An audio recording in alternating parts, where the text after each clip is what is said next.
Hi, my name is Aaron Linsdau. I'm a polar explorer and motivational speaker. Today we're going to talk about this book, North to the Pole, by Will Steger and Paul Schurke.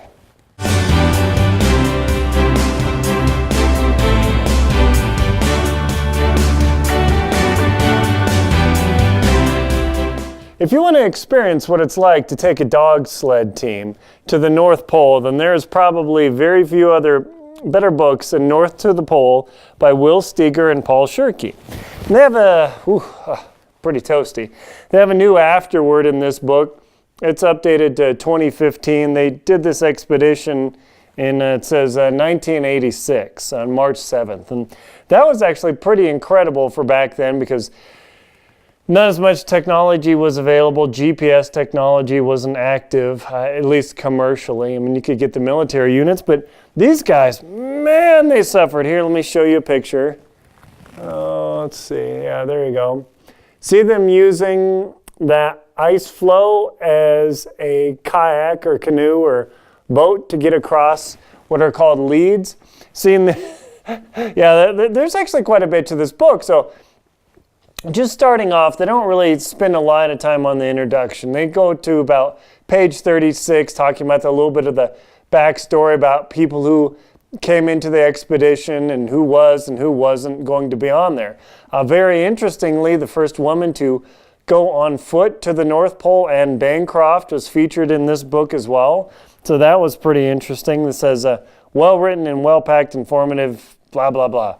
Yeah, school library journal. That's boring. I want to tell you about the crazy stuff that happened to these guys here.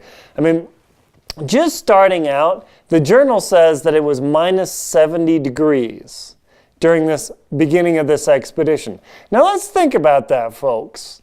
Minus 70 degrees, even Fairbanks, I don't even think Fairbanks, Alaska, which is a total freezer fest, gets to minus 70 degrees, but where they started, way the heck up, way above the Arctic Circle, these guys actually started off with that. So I keep saying these guys. Let me give you the names of the people that were on the expedition. It was led by Will Steger, and then Paul Schurke was the other man for it. Anne Bancroft was there. Brent Bodie, a Canadian guy. Jeff Carroll. Bob Mantell. Bob McCarrow. Paul Schurke, and then Will Steger. So that the original team started out with 8 people, but unfortunately, only 6 were able to make the pole. The first guy, he ended up getting frostbite in his toes, and oh my gosh. He toughed it out for an entire month, which is incredible. They started at minus 70, and it warmed up to about minus 40, and that's where they hovered. And I can't remember, let's see, who was it? I don't know, whichever guy. He eventually was able to fly out with one of the dog teams that got dumped off, and he actually recovered, and he got to save all of his toes. So that's the thing.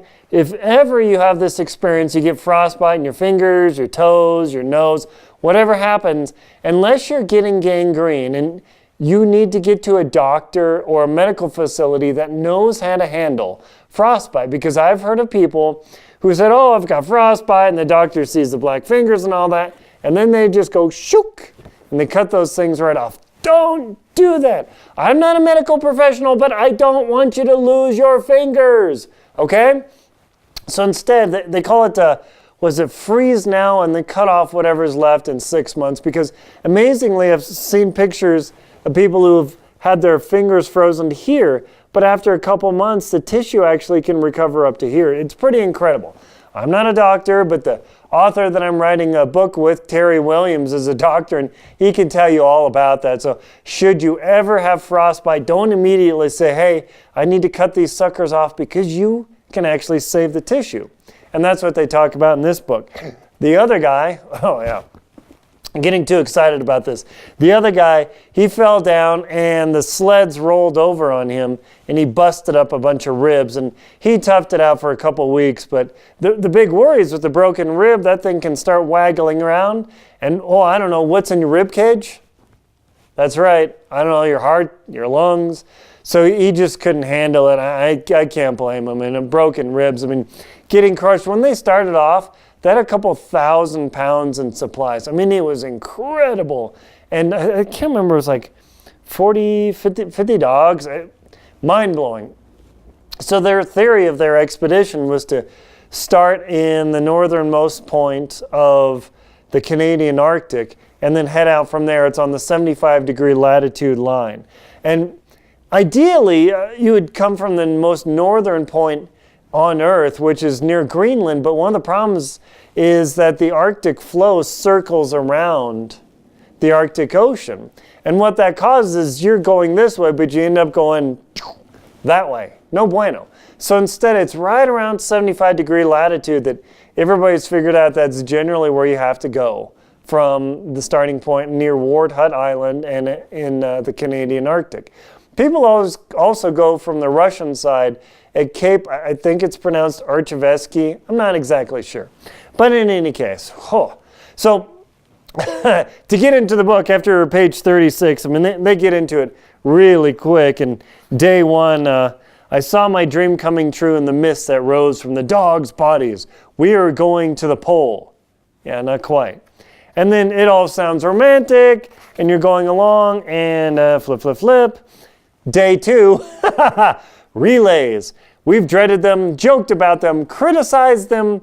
Now, here we are doing them. So what are relays? When you're towing too much weight, even when you got a team of Siberian Huskies and Eskimo dogs, I mean, some crazy animals, and you're towing 1,000+ pounds on a bunch of sleds, you just can't haul that kind of weight. If you had a flat, warm snow, let's say it's 10 degrees out and you're sledding along, dogs can actually haul an incredible amount of weight. Look at the Iditarod. They go crazy on that thing.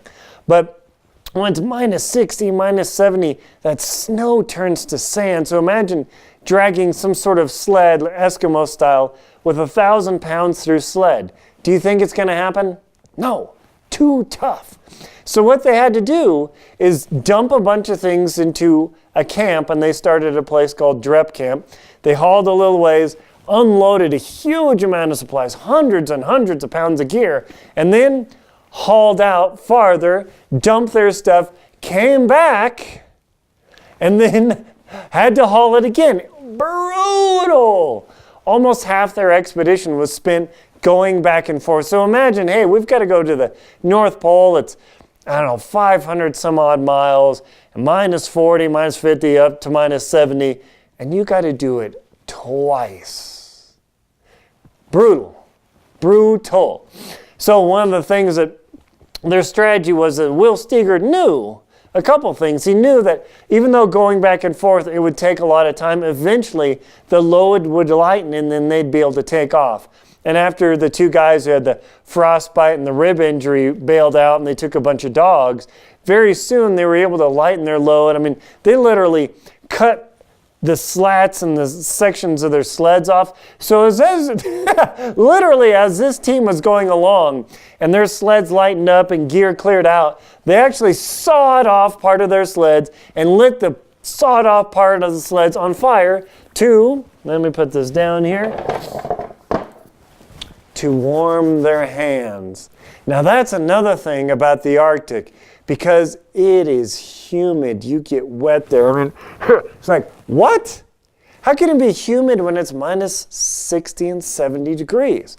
Well, when you're near that open water, that's 29 degrees or 28.5, whatever the temperature is, that huge differential, 80, 90 degrees in temperature difference, that water will actually steam out and it gets everything wet. So if you take a down sleeping bag to the North Pole, you are going to be suffering. In fact, one of their sponsors, I think it was a DuPont or somebody with a Qualifill back in the 80s, and they literally had to go with synthetic. Now, one of the problems, even with the synthetic, a lot of their sleeping bags started to get heavy. Their sleeping bags got to the point where they were 50 pounds full of moisture. Imagine what that's like with a 50-pound bag full of ice that you've got to sleep in. No, that's suffering.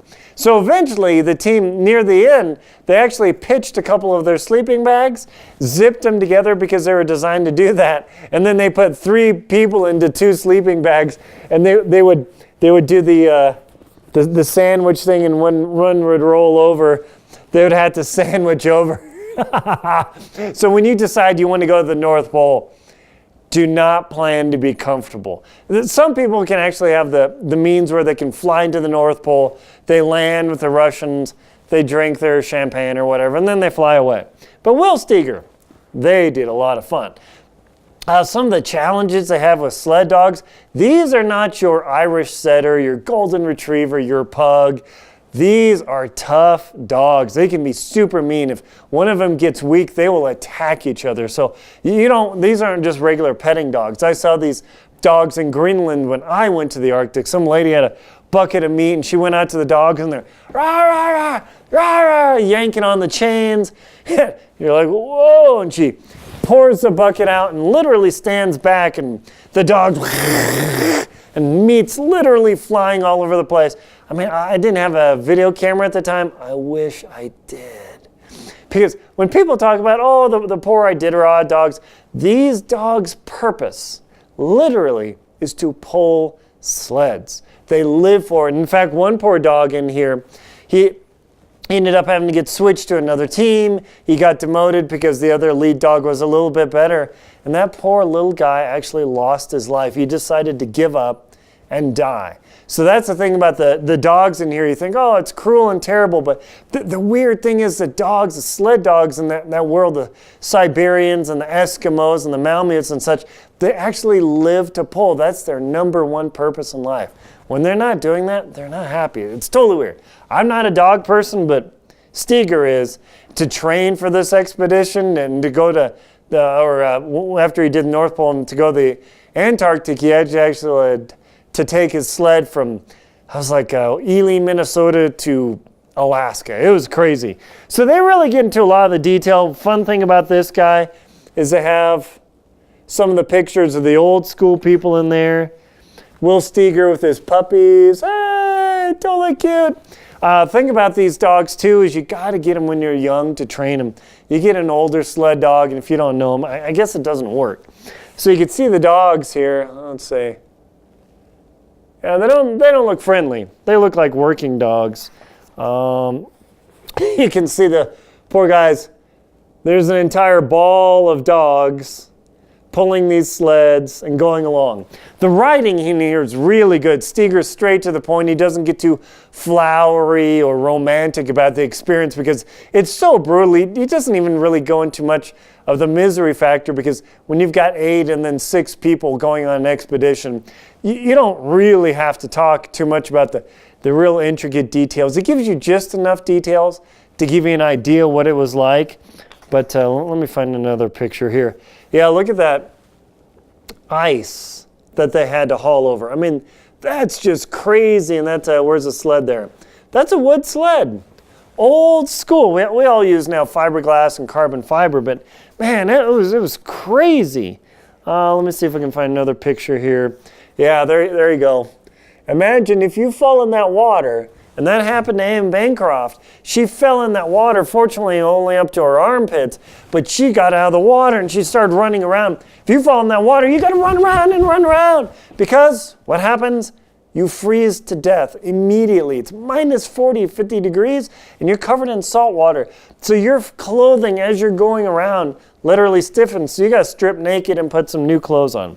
Not fun when it's that cold. The coolest part about this is Schurke navigated with, that's right, a sextant. Their whole thing was to do the old school thing like Perry did. And according to Steger, the time and the speed, people claim that, oh, Perry couldn't have done it. Steger said, look, we did the same weight and schedule and everything. They made it. And people said, oh, well, Perry couldn't have made it because he couldn't have made it back. When you're highly motivated and the spring breakup or the ice breaks up, and you made the pole, and if you don't make it back, you're going to die, you're highly motivated. So 30 and 40 miles, I wish I could go that far. That was incredible. And the cool thing is you got the team here. Let's see if we can get that in. And then when they got to Minnesota, totally cool. So let's see. They talk about the second week, the third week. They get stuck in a storm for a couple days. Bad news. These things called pressure ridges where that ice builds up. Whoa!